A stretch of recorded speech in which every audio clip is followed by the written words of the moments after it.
In the previous video, we saw techniques for machining the core of this mold. Let's go back and just do a quick back plot here and take a look exactly at what we were doing. This was a core roughing toolpath that machined its way from the outside of the boundary to the inside of the part, therefore eliminating the direct plunges into the material. Let's now go ahead and machine the cavity for this mold. In my file, if I go into my level manager, I can turn my cavity on and my core off. Roll this over, and you can see there's the cavity for that mold. To show how easy it is to change the parameters for surface high-speed toolpaths from part to part, I'm just going to take this initial operation, drag it down, and copy it. I need to go in and reselect my geometry and change a few parameters. First thing that I'm going to do is change the planes. I'm not machining from the top. Now I'm machining from the bottom. I go into my toolpath type, and I'm not going to be core roughing, cutting from the outside in. I'm going to be doing an area clearance, cutting from the inside out of a cavity. Select area clearance. I need to reselect my geometry, unselect all, and then reselect. Go into my solid selection dialog, and I'm going to select this entire body here. I'm going to go into my steep, shallow parameters here and redetect the limits. This means that the shallowest cut will be placed at 0, 0, the top of my stock, and the deepest cut will be placed at -1.5. This will in effect limit my cutting passes to within the cavity, so there will be no air passes above and no passes below. Also click OK and regenerate. Let's go ahead and backplot that.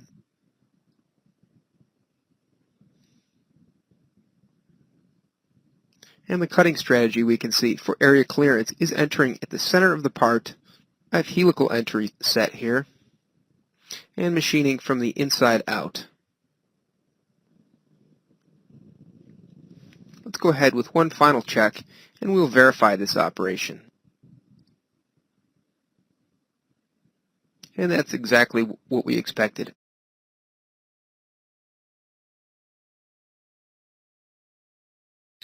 Here we have the cavity of a mold, which is the ideal shape for a high-speed area clearance toolpath. We'll start by going under Toolpaths, Surface High Speed, and then select Drive Surfaces. Now I have a solid model on screen here, so I need to go into Solid Selection mode. And then I'm going to select the entire body. Now even though we're not going to be cutting the sides or the bottom of this part, obviously, the quickest and safest way when programming these surface toolpaths is just grab the entire part. That way Mastercam sees the entire model and won't violate any of the surfaces, whether we're cutting them or not. End selection. OK. And then for a toolpath type, area clearance, which we can see cuts from the inside out from this small graphic here. Tool, I'm going to pick a 3/8 bullnose end mill. And then for cut parameters, climb cutting, my step down here. And by default, this goes to 37 thousandths. I'm going to turn this up a little bit to 1/16 of an inch. Now, I'm going to turn on the add cuts, which will prevent steep stair steps at the bottom of our part and take progressively shallower cuts where the slope tapers off. We'll be able to see this and verify very nicely. My minimum step down, I'll leave that at 10 thousandths. In my maximum profile, I'm going to tighten this up a bit too. We'll say 80 thousandths. Turn on corner rounding to smooth the toolpath motion out. And then my step over, I'm going to reduce this a little bit to 35%. Since we're cutting a cavity, and chip evacuation might be a bit of a problem. And then my stock to leave on walls and floors. Let's tighten this up a bit to 20 thousandths on both the walls and the floors. Now after I set this stock to leave value, I like to go right over to the arc filter tolerance page, because this is very important in relation to stock to leave. There's an entire video lesson on total tolerance and its uses and applications. But in a nutshell here, we always want our total tolerance to be about half of our stock to leave. So 10 thousandths, this will create a much smaller NC file. And then we'll go into steep shallow here. I just want to make sure that I'm cutting in the model and I'm not facing the top or anything inadvertently. So I'm going to turn Z depths on, and then I'm not sure what the exact height of this part is, so I'm going to use the quick entry method by right-clicking and then Z coordinate of a point. I'm going to select the very top of the part here. That happens to be Z.5. And I'm just going to subtract minus 0.001 1/1000th of an inch. Now what this does is this is forcing the tool not to take anything above that, in which case that will eliminate cutting any of the top face there. Then my maximum depth, once again, right-click, Z coordinate, and I'm really not concerned about my maximum depth. I just want to make sure it can go all the way down as far as it needs to. I'm just going to click the absolute bottom of the part here. And then one more page here, the transition, is very important for the area clearance toolpath. Since this toolpath is always plunging into material, we need to be very careful and aware of how it's getting into that material. Now it can either helix or ramp in. Now I'm going to select helix for this option, and I'm going to tighten up the radius a little bit to 1/8 of an inch. So we'll click that to feed rate. Now if for some reason the helix fails, if the tool is too big and it cannot do the helix, it will automatically go into the ramp mode here, and it will ramp at 2-degree angle. Alright, let's leave the other parameters and see what this toolpath looks like. And then if we backplot,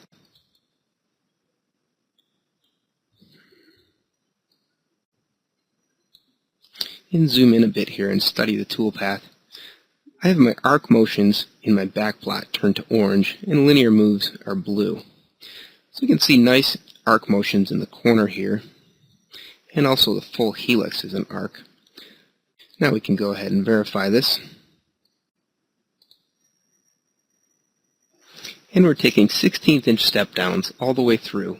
But then if we zoom into the bottom here, we can see our add cuts feature kick in. Now what that's allowing, where the slope tapers off and it's a very shallow angle, the 16th inch step down could leave a pretty large stair there and uneven material at the bottom of the part. So add cuts is activated automatically and adds a few extra Z passes there to leave us with a much more consistent remainder of material. Now you'll notice that only the center cavity has been cleaned out, and our two pockets have not been machined at all. Well, that's because our 3/8 tool could not fit into there. So we need to create another op and just target it to those two smaller holes. But what I'm going to do is create a containment boundary just to keep it in those two holes and not let it machine anywhere else in the part. So to create those containment boundaries, first thing I'm going to do is just switch colors. I'd like to select a contrasting color, so we'll pick orange. And to create those boundaries, since this is just a solid and there's no wireframe anywhere, I'm going to create a curve.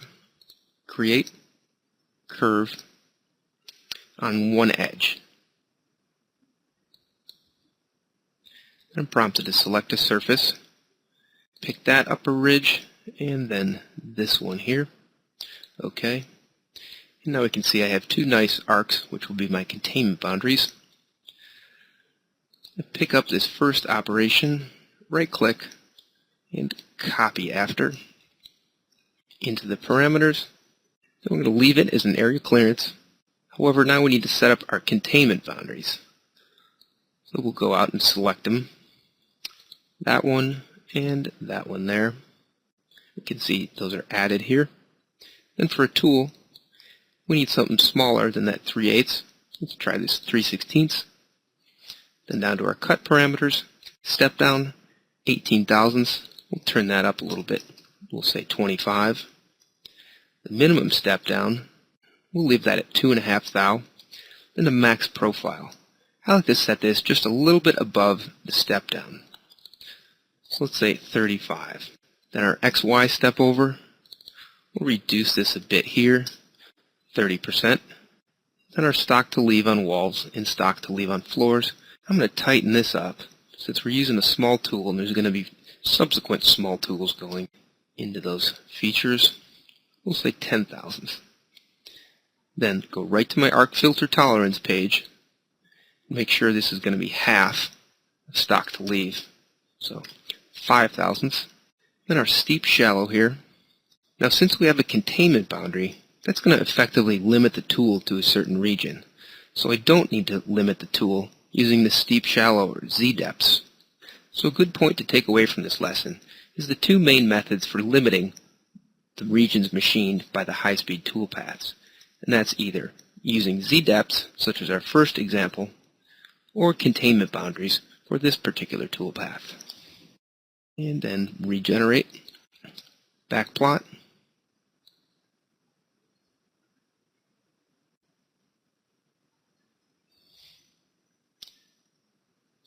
and then we'll verify.